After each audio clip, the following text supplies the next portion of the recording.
하나님의 진노가 불의로 진리를 막는 자들의 모든 불경건과 불의에 대해서 하늘로부터 나타납니다. 성경은 저와 여러분을 포함한 이 모든 사람들이 하나님의 진노 아래에 있다라고 말해요. 거룩하신 하나님이 인간의 죄를 그냥 지나치실 리가 없습니다. 하나님의 법이 무시될 때, 하나님의 뜻이 조롱당할 때 하나님께서 진노하시는 것은 당연하죠. 필연적입니다. 하나님께서 진노하고 계시는 그 진노의 대상이 있을 텐데요. 불의로 진리를 막는 자들의 모든 불경건과 불의에 대해서, 이거를 굳이 한 글자로 표현을 한다면 죄입니다. 확실한 것은 죄를 어떻게 정의하든 간에 하나님께서는 죄를 싫어하신다는 거예요. 그냥 단순히 싫어하시는 정도가 아니라 가까이 하실 수가 없고 곁에 두실 수도 없다는 거예요. 그래서 이제 죄 짓지 말라고 하시는데, 왜냐하면 죄 품고 있는 인간이 가까이 오지 못하는 것, 그것이 가슴이 아프신 것이기 때문에 거룩하신 하나님께서 우리를 가까이 두시기로 작정하셨기 때문에 우리에게서 죄를 떨어내고 싶으신 거예요. 죄 짓지 말라고 그렇게 하시는데, 만약에 인간이 죄에 탐닉해 있다면 그 대놓고 하나님을 조롱하는 거 아닙니까? 그거는 대놓고 하나님의 권위에 도전하는 거예요.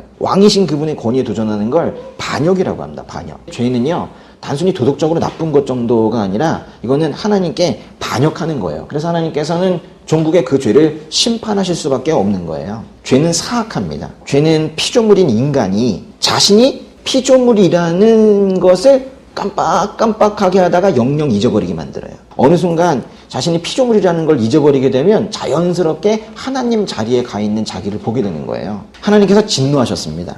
2019년에 이 땅에 하나님의 진노가 임했습니다. 하나님을 대적하고 있는 각각의 인생에도 한 사람 한 사람에게도 하나님의 진노가 임했습니다. 그리고 이 진노의 불길은 우리가, 또 이 교회가, 또 이 국가와 이 땅이 만약에 회개하지 않는다면 절대로 그 불길은 꺼지지 않을 것이고, 이제 곧 7번째 나팔이 울릴 거예요. 진노가 쏙 빠진 그런 하나님이라면 우리가 믿는 그 하나님 아닙니다. 그냥 누군가 자기 좋을 대로 만든 우상일 거예요. 근데 지금 많은 크리스천들이 그 우상을 믿고 있단 말이에요. 죄. 이 죄는요, 늘 우리를 하나님으로부터 분리해내려고 합니다. 영원히 끊어내는 것을 죄가 하려고 하는데요. 그들은 하나님을 알면서도 하나님을 영화롭게 하지도 않고 감사하지도 않았습니다. 오히려 그들의 생각이 허망해졌고 그들의 어리석은 마음은 어두워졌습니다. 8절부터 1장 32절까지 이방인들의 죄를 다루어요. 2장 전체랑 3장 초반에 3장 8절까지는 유대인의 죄에 대해서 다루어요. 이제 3장 9절부터 3장 20절까지는 모든 사람들의 죄에 대해서 다루어요. 하나님을 제대로 알지 못하는 이방인이나 알고 있다고 착각하는 유대인이나 참복음을 만나지 못한 사람들이에요. 그래서 이제 사람들은요, 제대로 알지 못하기 때문에 하나님을 영화롭게 하지도 않고 감사하지도 않았습니다. 그러니까 하나님의 그 호의와 천국잔치로의 초대, 이런 것들 우리가 단호히 거절하는 사람들이 있는 거예요. 왕이신 그분께서 초대장을 내밀었는데 싫은데요? 라고 말하는 거, 이런 것들이 다 죄인 거예요. 죄. 이 죄의 상태에 깊이 빠져 있을 때 어떻게 되냐면 오히려 그들의 생각이 허망해졌고 그들의 어리석은 마음은 어두워졌대요.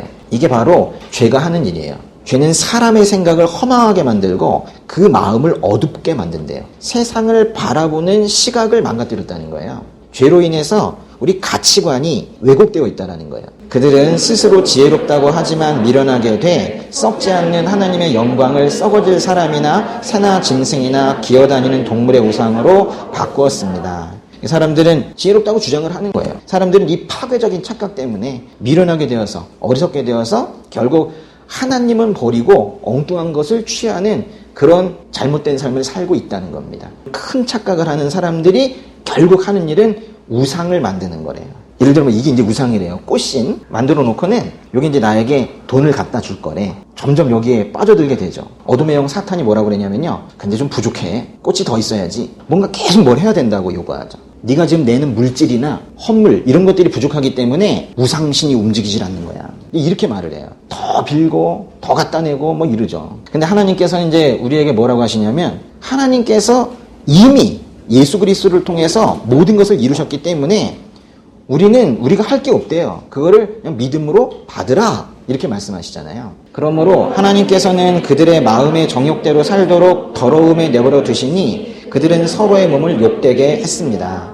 하나님의 말씀으로 살기보다는 마음의 정욕대로 살기를 원했대요. 그렇게 적극적으로 하나님의 뜻을 위반해서 적극적으로 죄 가운데 살기를 원하는 사람들에게 하나님께서 사람에게 행하실 수 있는 가장 높은 수준의 형벌을 내리시는데, 그게 바로 내버려 두심이라는 거예요.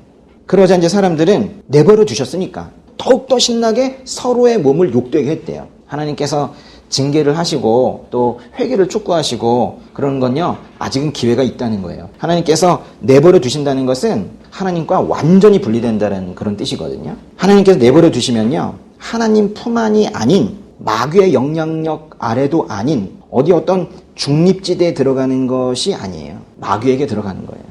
이거는 하나님으로부터 분리되어서 적의 손 안에 들어가는 거 하나님께서 보고 계시겠다는 거예요. 더 이상 사탄의 공격으로부터 보호하지 않으시겠다라는 뜻이에요. 하나님께서 인간들을 그 상실 상태에 그냥 그렇게 내버려 두시면은 그 안에 있었던 사악과 타락과 부패함이 저 밑에서부터 용수슴쳐 올라오는 거예요. 그래서 하나님으로부터 분리되었을 때 더 큰 죄 계속 치달아서 결국 사람들이 겨우 이르게 되는 단계가 뭐냐면 성적인 문란이에요. 죄악 중에서 인간이 몸으로 지을 수 있는 최악의 것이고 몸과 마음과 가정을 한 번에 다 망가뜨릴 수 있는 죄악이기 때문에 사탄이 성적 문란에 아주 궁극에까지 이르게 그렇게 하려고 하는 거예요. 사람들은 자신을 있는 그대로 받아달라고 요청하죠. 요즘에는 사람들이 왜 나의 이런 모습을 용납하지 않나요? 나 있는 그대로 용납해 주세요 라고 이제 주장을 하고 있는데 왜 나의 타락한 모습을 용납하지 않나요? 이렇게 묻는 거예요. 좀 말이 좋아 뭐 있는 그대로의 모습이지 사실은요, 사람은 태어난 상태 그대로 살아서는 안 됩니다. 사람은 처음 태어났을 때에는 마귀의 자녀이고 독사의 새끼들입니다. 인간 세상에 죄가 들어오면서 인간은 완전히 부패했고 사탄의 노예가 되어버렸어요. 그래서